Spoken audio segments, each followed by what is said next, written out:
Karibu Kasako Media. Marekani na Iran Alhamisi ziliendelea kushikilia misimamo yao tofauti kuhusu akiba ya urani ya Tehran na udhibiti wa mlango bahari wa Hormuz.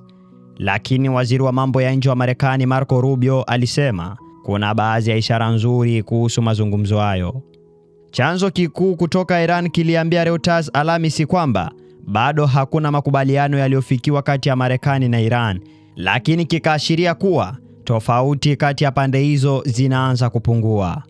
Chanzo hicho kiliongeza kuwa urani uliorutubishwa ya Iran na udhibiti wa Tehran juu ya mlango bahari wa Hormuz bado ni miongoni mwa masuala yanayokwaza mazungumzo. Rais wa Marekani Donald Trump alisema Marekani hatimaye itapata akiba ya Irani ya urani wa kiwango cha juu ambayo Washington inaamini inalenga kutengeneza silaha ya nyuklia, huku Tehran ikisema ni kwa matumizi ya amani pekee. Tutapata hiyo, Trump aliwaambia waandishi wa habari katika White House. Hatuhitaji, hatuitaki. Huenda tutaiteketeza baada ya kuipata, lakini hatutawaacha waimiliki.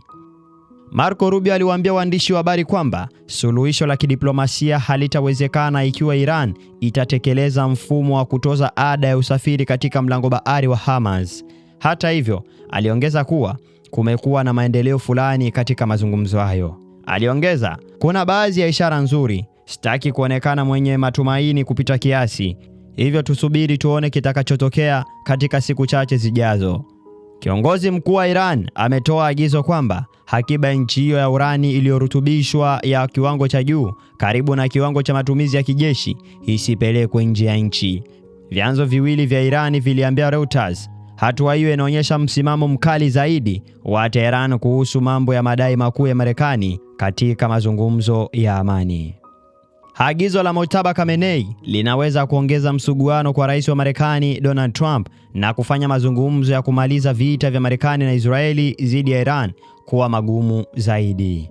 Maafisa wa Israeli waliambia Reuters kwamba Trump alihakikishia Israeli kuwa akiba ya Iran ya urani iliyorutubishwa kwa kiwango cha juu inayohitajika kuongeza silaha ya nyuklia itaondolewa kutoka Iran, na kwamba makubaliano yoyote ya amani yanapaswa kuwa na kifungu kinachohakikisha hilo.